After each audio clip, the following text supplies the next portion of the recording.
Salam uşaqlar, bugünkü dərsimiz 7-ci sinif fizika üçün yenilənmiş qiymətləndirmə tapşırıqları kitabından növbəti bölməmizin izahıdır. Elektrik sahəsindən baxaq. Mənfi yüklü toz hissəciyi yüklənmiş lövhənin üstündə üzür, yəni tarazlıqdadır. Lövhənin yükünün işarəsini müəyyən edin. Toz hissəciyinin yükü azaldılarsa nə baş verər? Baxırıq, burada mənfi yüklü zərrəcikdir və burada üzür deyilir. Onda bu yükə təsir edən ağırlıq qüvvəsi mc aşağıya doğru və bu qüvvəni tarazlaşdırmaqdan ötürü burada elektrik qüvvəsi var. F elektrik bərabərdir Q'ye yuxarıya doğru istiqamətlənər. Bunlar modulca bir-birinə bərabər olduğu üçün burada toz hissəciyi tarazlıqda qala bilir. Lövhənin yükün işarəsini müəyyən edin. Deməli, toz hissəciyinə təsir edən elektrik qüvvəsi yuxarı doğrudursa, deməli, bu lövhə ilə toz hissəciyi bir-birindən itələnmiş olur. Onda deməli, lövhəmiz mənfi yüklüdür. Toz hissəciyinin yükü azaldılarsa nə baş verər? Toz hissəciyinin yükünü, yəni Q'nü azaldarıqsa, onda buradan elektrik qüvvəsi də azalar. Elektrik qüvvəsi azalarsa, ağırlıq qüvvəsi toz hissəciyini aşağıya doğru çəkər. Deməli, lövhə mənfi yüklənər və toz hissəciyi aşağıya doğru gedər. Cavabımız olar E variantı. Yüklənməmiş müxtəlif ölçülü alüminium kürələr eyni yüklü, eyni metal kürələrlə toxundurulur. Toxunmadan sonra K, L, M kürələrinin yükləri arasında hansı münasibət doğrudur? Bunlar müsbətdirsə, toxunan kürələrdə müsbət yükləyir. Toxunma yolu ilə elektriklənmədə bizi izah etmişdik ki, özü hansı yüklüdürsə kürə, toxunanda da kürələri həmin yüklə yükləyir. Sadəcə olaraq M kürəsinin həcmi böyük olduğundan onun yükü daha böyük olar. QM böyükdür. Baxırıq QK-dan. O da böyükdür QL-dən. QM böyükdür QK. O da böyükdür QL. Cavabımız olar A variantı. Üçüncü tapşırığımıza baxaq. Sahənin müəyyən bir nöqtəsində yerləşdirilən sınaq elektrik yükü 4 dəfə artırıldı. Sahədə ona təsir edən elektrik qüvvəsi, deməli, baxırıq müəyyən sınaq elektrik yükü 4 dəfə artırıldı. Bu zaman ona təsir edən elektrik qüvvəsi F bərabərdir Q'ye yazırıq. Yükü 4 dəfə artırdıqda, deməli, buradan yük 4 dəfə artırsa, onda ona təsir edən qüvvə də 4 dəfə artır. Deməli, 4 dəfə artar. Dördüncü tapşırığımıza baxırıq. Yükləri müsbət 6 Q olan kürə ilə eyni ölçülü digər kürə toxundurulub ayrıldıqda hər birinin elektrik yükü mənfi Q oldu. İkinci kürə hansı yükə malik idi? Eyni ölçülüdürsə radiuslar bərabərdir. Onda toxundurub araladıqdan sonra hər iki kürə eyni yüklə yüklənir. Bunu da artıq biz mövzumuzdan bilirik. Q1 bərabərdir Q2 bərabərdir Q1 üstəgəl Q2 böl 2. 2 kürə olduğundan 2-yə bölürük. Deməli, hər ikisi sonradan mənfi Q yükünə malik olmuşdur. Birinci kürənin yükü 6 Q'dur. Q1'ə yazırıq 6 Q. Üstəgəl Q2'ni bilmirik. Bölünsün 2 bərabərdir mənfi Q'ya. Buradan 6 Q plus Q2 bərabərdir mənfi 2 Q'ya. Bunu buna vurarıq. Buradan Q2 bərabərdir mənfi 2 Q çıx 6 Q. O da bərabərdir mənfi 8 Q'ya. Cavabımız olar C variantı. Q0 yükünün sahəsinə müsbət sınaq Q1 və Q2 yükləri yerləşdirilib. Onların Q1 və Q2 nisbətlərini hesablayın. Baxırıq Q1 yükünə və Q2 yükünə təsir edən qüvvələr birində F'dir, birində 3F'dir. F bərabərdir Q'ye düsturundan.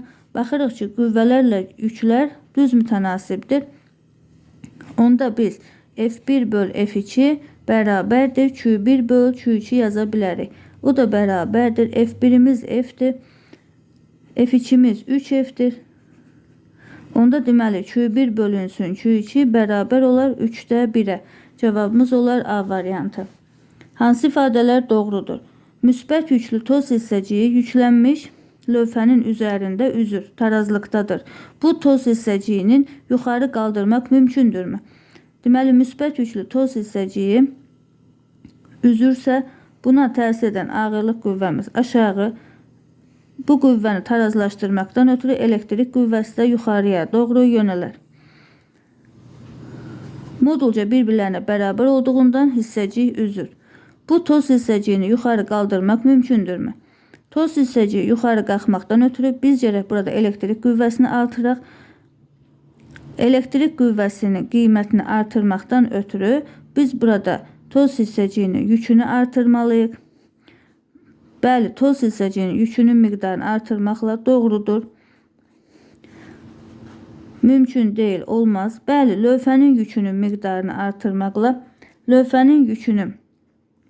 Bunlar toz hissəciyi ilə lövhə bir-birinə itələnirsə, deməli lövhədə müsbət yüklüdür.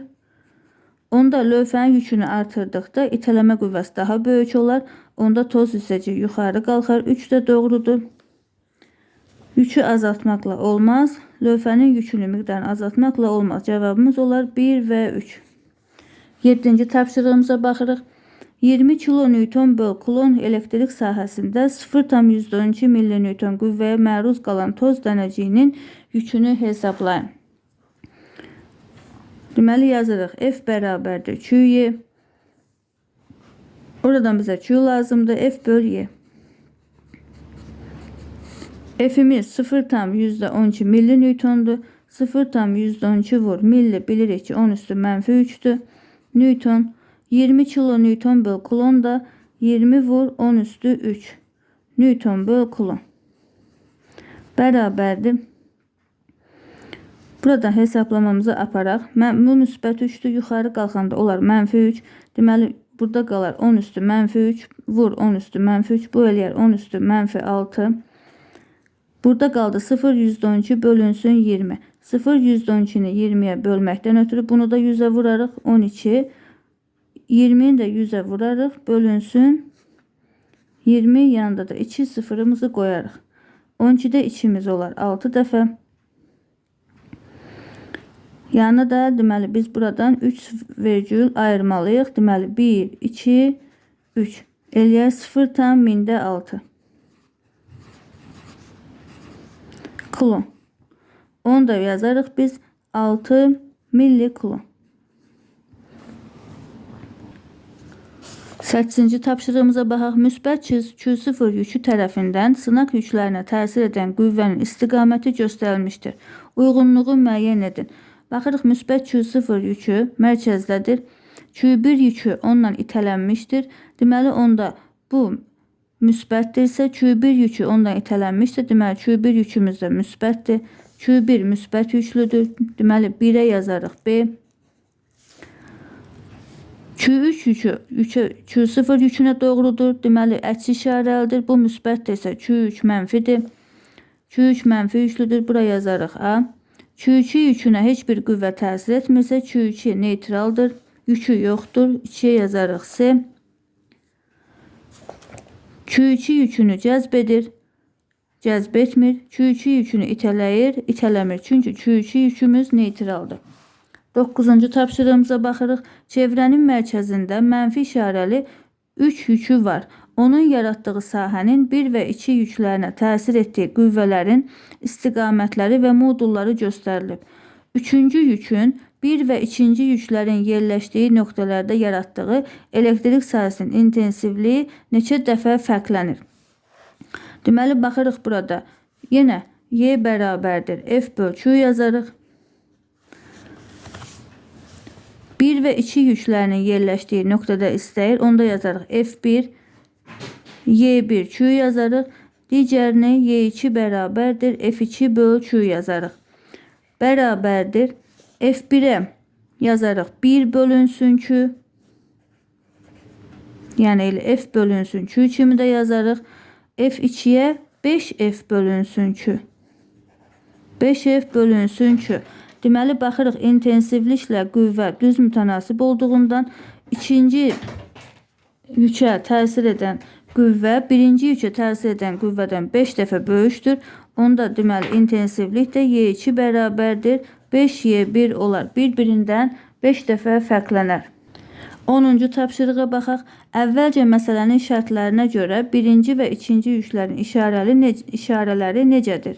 1 və 2-ci yüklərin qiymətləri neçə dəfə fərqlənir? Əvvəlki məsələnin şərtinə baxırıq. Deməli 1 və 2 yüklərinin işarələrinə baxırıq.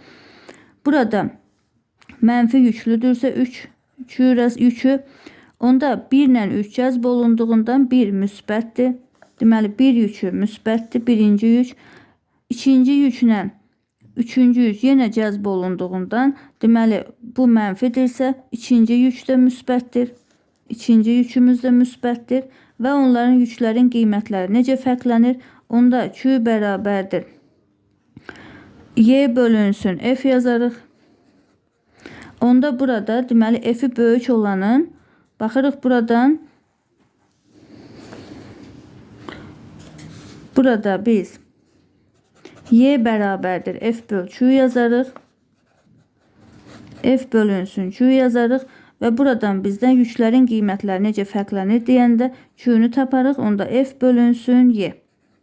Baxırıq ki, burada qüvvə ilə yük düz mütənasibdir. Qüvvələr biri digərindən 5 dəfə fərqləndiyindən yüklər də bir-birindən 5 dəfə fərqlənir. Deməli Q2 bərabərdir 5 Q1-ə. Bugünkü tapşırıqlarımız bu qədər. Suallarınızı rəy bölməsində yaza bilərsiniz. Sağ olun.